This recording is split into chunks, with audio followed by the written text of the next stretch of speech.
શિવ અને સતીની અમર પ્રેમ કથા. પૌરાણિક કાળમાં સૃષ્ટિના સર્જનહાર બ્રહ્માજીના માનસપુત્ર પ્રજાપતિ દક્ષ અત્યંત શક્તિશાળી અને પ્રજાપતિ રાજા હતા. તેમની પુત્રી તરીકે આદ્ય શક્તિએ માતા સતી રૂપે જન્મ લીધો હતો. માતા સતી બાળપણથી જ અત્યંત તેજસ્વી, ગુણવાન અને દિવ્ય સ્વભાવના હતા. જેમ જેમ તેઓ મોટા થતા ગયા તેમ તેમ તેમનું મન અને ભક્તિ ભગવાન શિવ પ્રત્યે ગાઢ બંધાતા ગયા. તેઓ રાત દિવસ શિવજીની સાધનામાં લીન રહેતા અને શિવજીને જ પોતાના પતિ માનવા લાગ્યા હતા. પરંતુ રાજા દક્ષના મનમાં ભગવાન શિવ પ્રત્યે ઊંડો દ્વેષ અને અહંકાર હતો. કારણ કે શિવજી સ્મશાનમાં રહેતા, ભસ્મ ધારણ કરતા અને વાહન તરીકે નંદી ધરાવતા વૈરાગી હતા.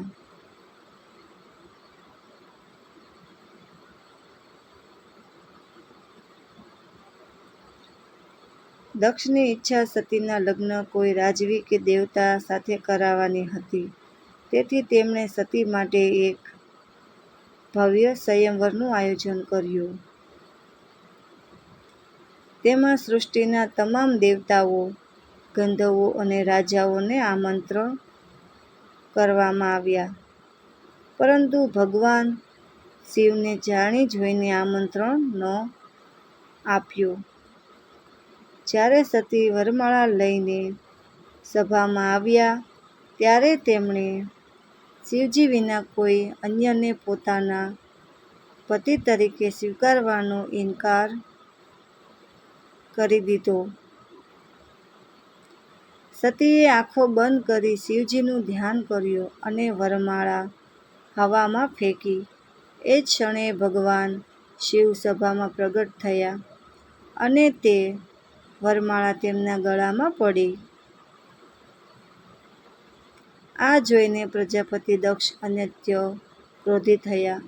પરંતુ બ્રહ્માજી અને અન્ય દેવતાઓના મધ્યસ્થીથી સતી અને મહાદેવના વિવાહ અત્યંત ધામધૂમથી સંપન્ન થયા અને સતી મહાદેવ સાથે કૈલાશ પર્વત પર રહેવા લાગ્યા.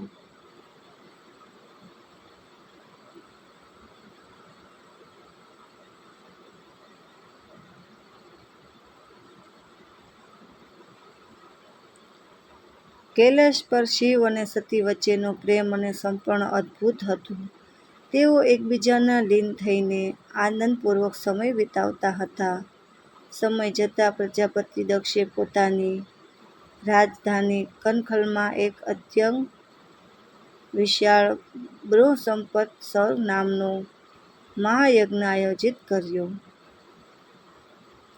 દક્ષે પોતાના અહંકારમાં ત્રણેય લોકોના તમામ દેવતાઓ, ઋષિમુનિઓ અને અપ્સરાઓને નિમંત્રણ પાઠવ્યું.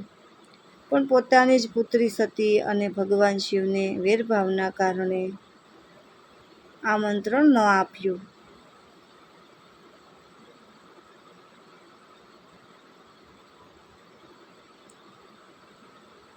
જ્યારે માતા સતીએ આકાશમાર્ગેથી દેવતાઓને દિવ્ય વિમાનોમાં કનખલ તરફ જતા જોયા ત્યારે તેમને પિતાના મહાયજ્ઞ વિશે ખબર પડી. સતીના મનમાં પોતાના પિયર જવાની ઉત્કટ ઈચ્છા જાગી. તેમણે મહાદેવને યજ્ઞમાં જવાની વિનંતી કરી. પરંતુ ભગવાન શિવ જાણી ગયા હતા કે આ અનાદરનો પ્રસંગ છે. શિવજીએ સતીને અત્યંત પ્રેમથી સમજાવ્યા કે આ આમંત્રણ વગર કોઈના ઘરે જવું યોગ્ય નથી. ખાસ કરીને જ્યાં આદર ના હોય. પૂરતું માતા સતીની પુત્રી સહજ મમતા અને પિયર જવાની ઘેલી ઈચ્છા આગળ શિવજી વશ થયા અને તેણે પોતાના ગણોને સતીની સુરક્ષા માટે સાથે મોકલીને સતીને પિયર જવાની રજા આપી.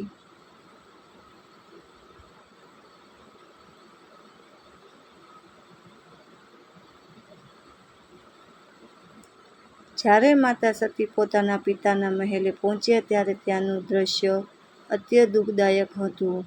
રાજા દક્ષે સતીને જોઈને પણ અણગમો વ્યક્ત કર્યો. કોઈએ તેનો સાચો સત્કાર ન કર્યો. માત્ર તેમની માતા પ્રસૂતિએ જ તેમને પ્રેમથી ભેટ્યા. યજ્ઞ મંડપમાં સતીએ જોયું કે તમામ દેવતાઓ માટે હળવી વૃક્ષ અને સ્થાન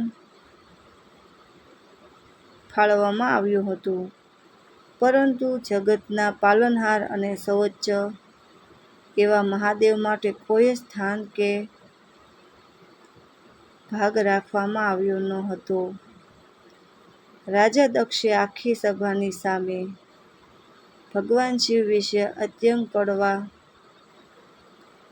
અપમાનજનક અને કટુ વચનો બોલવાનું શરૂ કર્યું.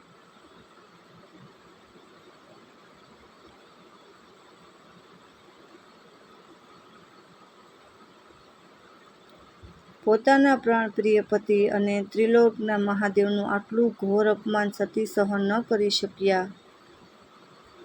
તેમણે પિતાના ઘરે આવ્યા અને મહાદેવની વાત ન માનવું ભારે પશ્ચાતાપ થયો.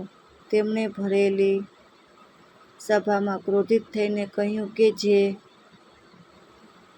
મુખથી શિવજીનું અપમાન થાય છે અને જે કાનથી તે સાંભળવામાં આવે છે તે બંને પાપના ભાગીદાર છે. સતીએ દ્રઢ નિર્ણય કર્યો કે જે શરીર તેમના પિતા દક્ષના રક્તથી બનેલું છે તે શરીરથી હવે તેઓ મહાદેવના પત્ની તરીકે જીવવા માંગતા નથી.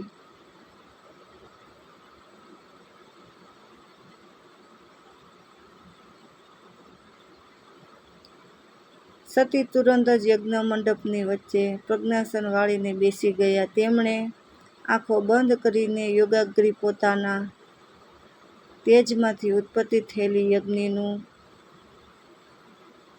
આહ્વાન કર્યું. જોતજોતમાં માતા સતીનું શરીર યોગાગ્નિમાં બળીને ભસ્મ થઈ ગયું. આ દ્રશ્ય જોઈને હાહાકાર મચી ગયો. સતી સાથે આવેલા શિવગણોએ ક્રોધિત થઈને યજ્ઞનો વિધ્વંસ કરવાનો પ્રયાસ કર્યો.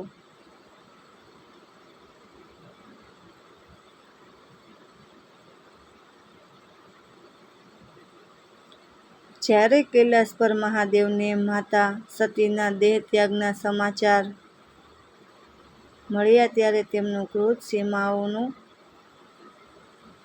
વટાવી ગયો. મહાદેવે રૌદ્ર રૂપ ધારણ કર્યું અને પોતાની એક જટા ઉખાડીને પર્વત પર પછાડી. તેમાંથી મહાભયાનક અને શક્તિશાળી વીરભદ્ર અને મહાલક્ષ્મી જેવા શિવગણો ઉત્પન્ન થયા. શિવજીના આદેશથી વીરભદ્ર પોતાની સેના સાથે દક્ષના યજ્ઞ મંડપમાં ત્રાટક્યા. તેમણે આખા યજ્ઞનો વિનાશ કરી નાખ્યો, દેવતાઓને હાંકી કાઢ્યા અને અહંકારી રાજા દક્ષનું મસ્તક ધડથી અલગ કરીને યજ્ઞકુંડમાં હોમી દીધું.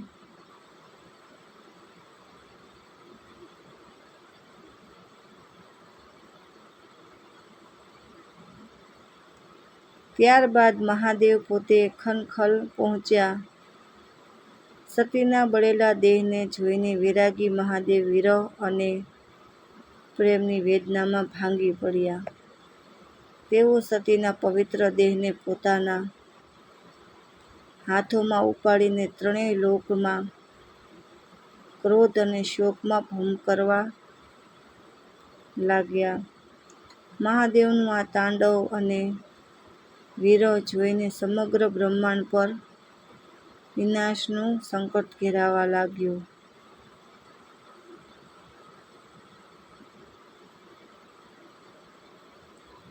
સૃષ્ટિને બચાવવા માટે અને મહાદેવનો શોક દૂર કરવા માટે ભગવાન વિષ્ણુએ પોતાના સદદર્શન ચક્રનો પ્રયાસ કર્યો. સચક્ર વડે માતા સતીના શરીરના તૂટતા 55-51 ટુકડાઓ થઈને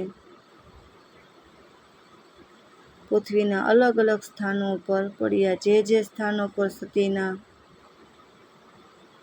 અંગો અને આભૂષણો પડ્યા તે તમામ સ્થળોનું આજે પવિત્ર શક્તિપીઠ તરીકે પૂજાય છે.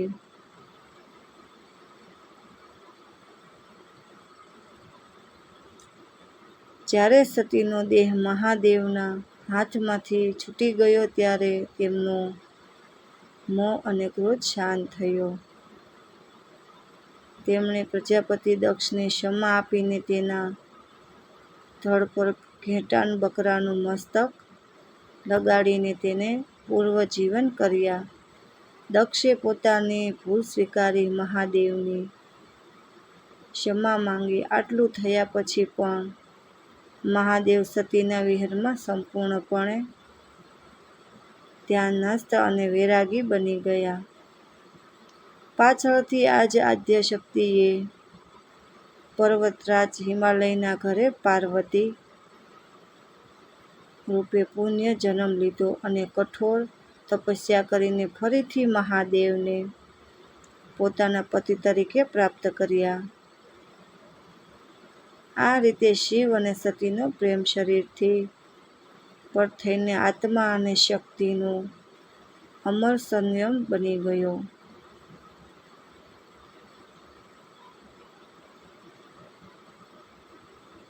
મિત્રો કોમેન્ટમાં જણાવજો અને શંકર પાર્વતી લખવાનું ભૂલતા નહીં.